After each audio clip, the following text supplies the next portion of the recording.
Selasa 15 Oktober 2024, Wahana Lingkungan Hidup Kalimantan Barat genap berusia 34 tahun dan Walhi Indonesia berusia 44 tahun. Di momentum hari jadinya, Walhi Kalbar menggelar syukuran dan diskusi bertema refleksi gerakan lingkungan hidup di Kalimantan Barat dahulu dan kini yang dihadiri segenap komponen organisasi, mahasiswa, CSO jaringan, dan jurnalis. Dalam perayaan HUT Walhi Kalbar ke-34, turut hadir sejumlah direktur Walhi Kalbar dari masa ke masa, diantaranya John Bamba yang saat itu sebagai Ketua Presidium Forda Walhi Kalbar, Saban Setiawan, Anton P. Wijaya, Nikodemus Ale, dan Hendrikus Adam yang didaulat sebagai pemantik. Sedangkan beberapa mantan direktur berhalangan hadir. Pemantik lainnya yakni Hermawan Syah, anggota Walhi Kalbar yang juga pendiri lembaga Gemawan.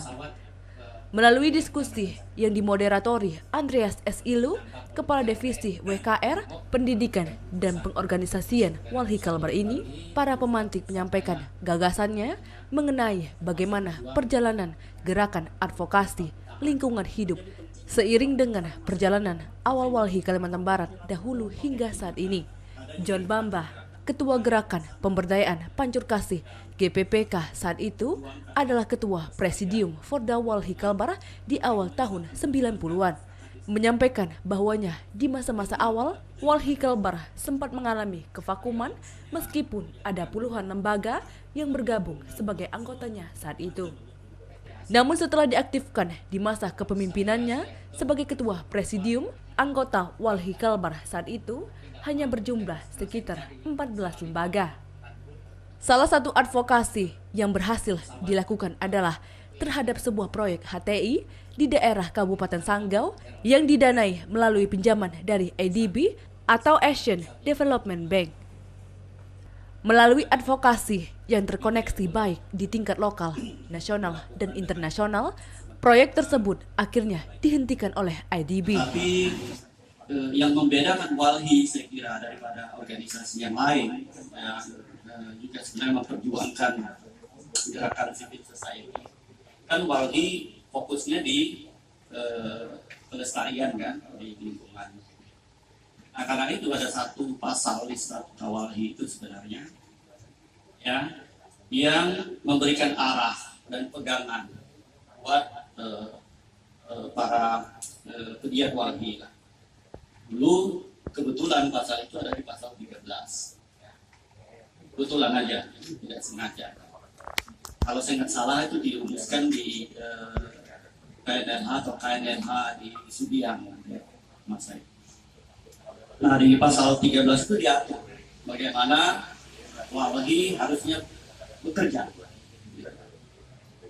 Nah, intinya di situ. Jadi di pasal 13 itu ada 3 ayat. Ya. Ayat pertama itu mengatakan bahwa Walhi itu memperjuangkan dan bekerja untuk melawan praktik-praktik kerusakan lingkungan. Lebih lanjut, John Bamba mengingatkan bahwa alam mesti diusahakan dan dipelihara oleh manusia agar bisa hidup dan selamat yang dalam perspektif Walhi disebut adil dan lestari. Jika kedua hal tersebut diabaikan, maka alam akan rusak dan justru berubah menjadi sumber bencana dan malapetaka bagi semua makhluk. Sementara itu, Direktur Walhi Kalimantan Barat, Hendrikus Adam, menilai bahwa pekerjaan rumah terkait advokasi dan kampanye lingkungan hidup dahulu hingga saat ini belum selesai. Karenanya, dukungan dan kebersamaan berbagai komponen Walhi serta jejaring dalam memperjuangkan apa yang diharapkan diperlukan. Ia berharap Walhi menjadi rumah gerakan advokasi dan kampanye lingkungan hidup yang progresif di Kalimantan Barat. Menjadi penting untuk memastikan agar masyarakat di tingkat tapak yang memang selama ini berjuang mempertahankan, menjaga wilayah hidupnya dan lingkungan hidup sekitarnya itu untuk benar-benar didengarkan suaranya, tidak diletakkan hanya sebagai objek semata dalam konteks agenda atas nama pembangunan yang didorong oleh pemerintah untuk dilakukan di wilayah mereka. Nah, lalu yang lainnya tentu saja menjadi penting agar sumber daya alam itu tidak hanya diletakkan sebagai komoditas gitu ya.